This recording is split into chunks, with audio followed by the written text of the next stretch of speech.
Most people come to the Wat Arun and think that's all there is around here. But just a few minutes away, the entire atmosphere changes. No tour buses, no big crowds, just everyday life in the back streets.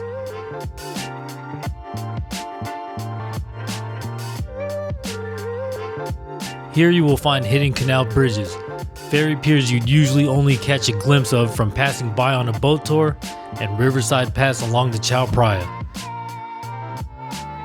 And the best part is, it's all free and just within a 15-minute walk.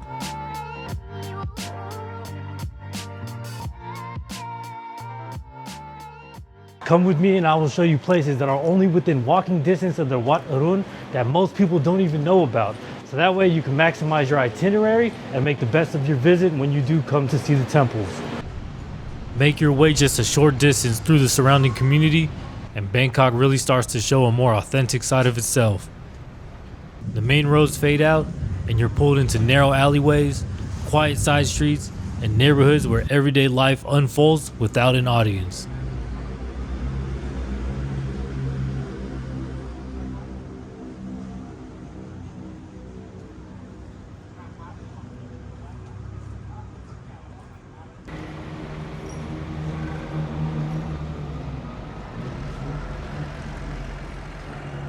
As you leave the crowds behind and take a short trip across the Bangkok Yai Canal, you start to see a quieter, more local side of Bangkok.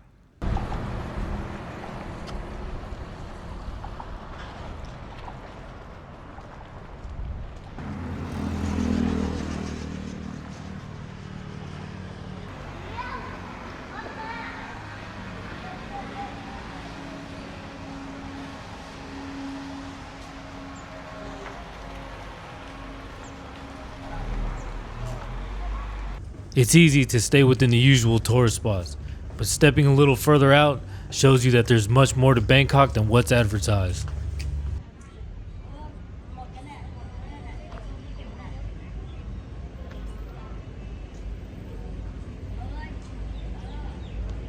And walking a path like this is what always leads you to somewhere special.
Temple is absolutely massive inside, and as you can see, even as I stand outside, it is just completely towering over the entire neighborhood.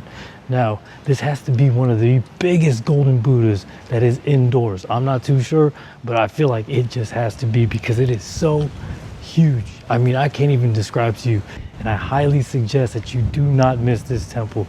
Absolutely beautiful. In the center of temple grounds sits a massive bell, and striking it with the swinging wooden beam sends a deep sound tied to luck, prayer, and tradition.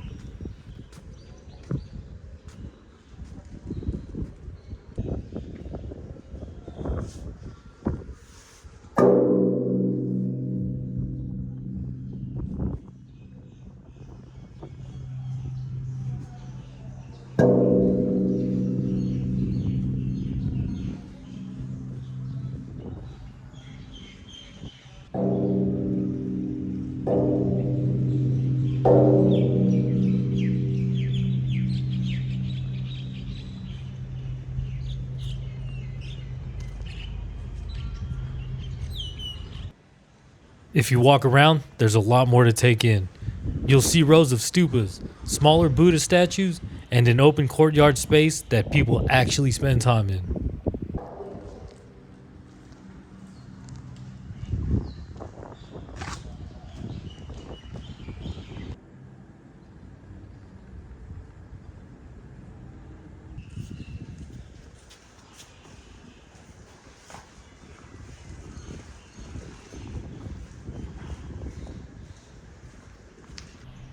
Just nearby, you'll find the main prayer hall where monks gather for ceremonies.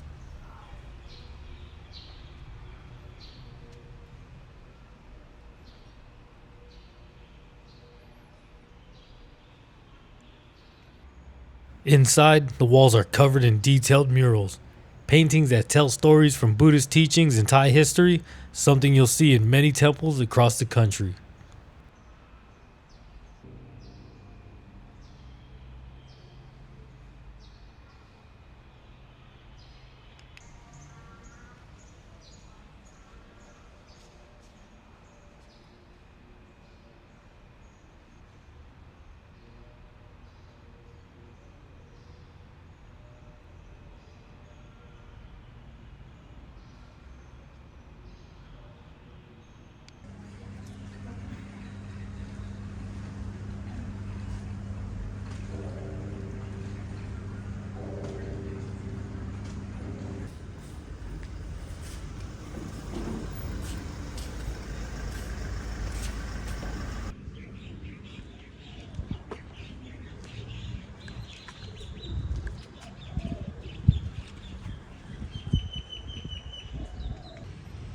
This is just the first stop you can make, and just nearby, there's another historical site that's absolutely worth checking out. One of the beautiful things about this temple is that it's located just along the pier of the Chao Phraya River.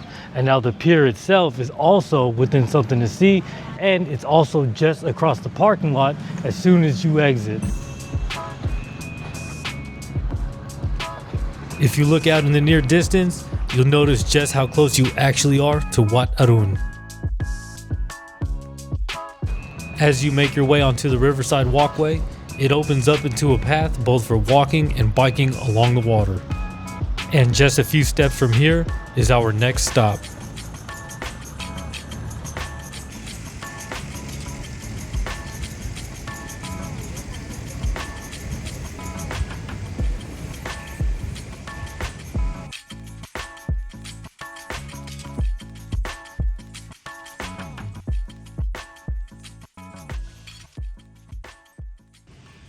This is the Kian on Keng shrine, a quiet Chinese shrine that's been here for generations.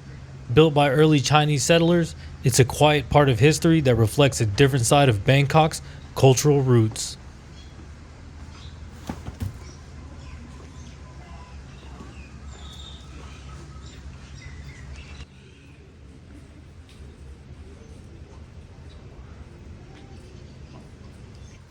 No filming or photos are allowed within the shrine, so this is something you'll have to experience in the moment for yourself, and you absolutely should.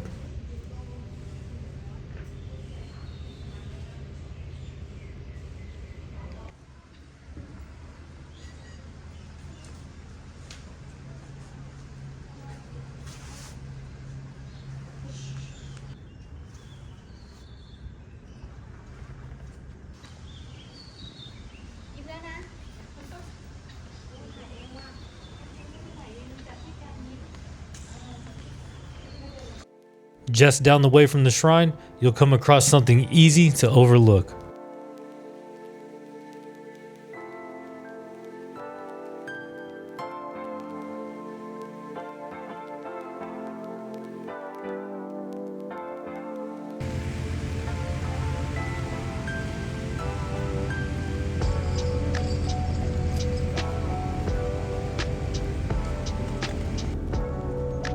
This is the Windsor House, an old wooden teak mansion in the style of a gingerbread house that's well over 100 years old. A creative work of craftsmanship that stands as a reminder of what this area once was. Back in the 19th and 20th centuries, this part of Bangkok was a busy stretch of trade along the Chao Phraya River. where Thai, Chinese, and Western communities all lived and worked side by side. Today, it's one of the few remaining pieces of that time, still standing like a time capsule along the river while everything around it continues to change.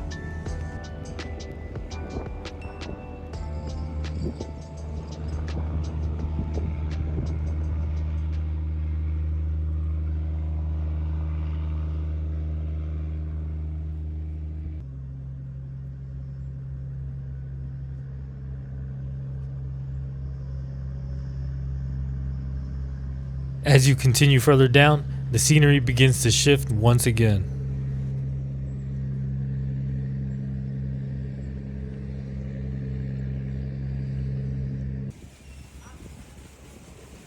Even on a hot day, the breeze coming off the river makes a big difference, and the views alone make it worth it.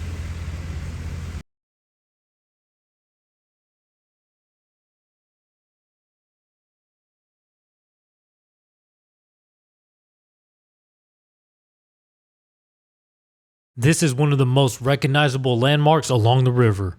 Originally built by Portuguese settlers in the late 1700s, it reflects a time when early European communities began settling in this part of Bangkok.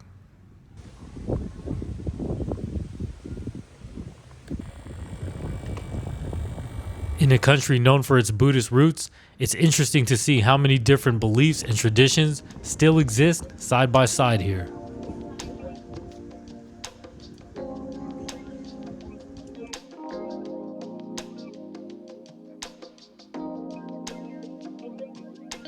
Just behind it is the Kudichin Community, a neighborhood shaped by a mix of Portuguese, Thai, and Chinese influence over generations. And you can still see that today, especially in the food. Small local spots here serve a unique blend of Thai and Portuguese flavors, recipes that have been passed down and adapted over time.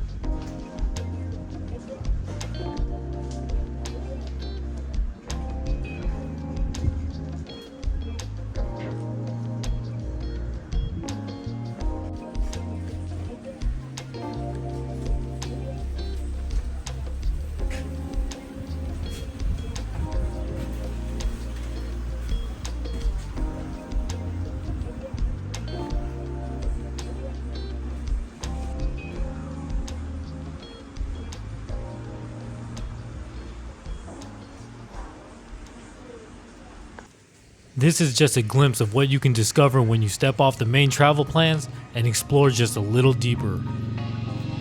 From historic temples, riverside shrines, hidden communities, and cultural pockets you'll normally walk straight past. There's always areas that go far beyond the main attractions.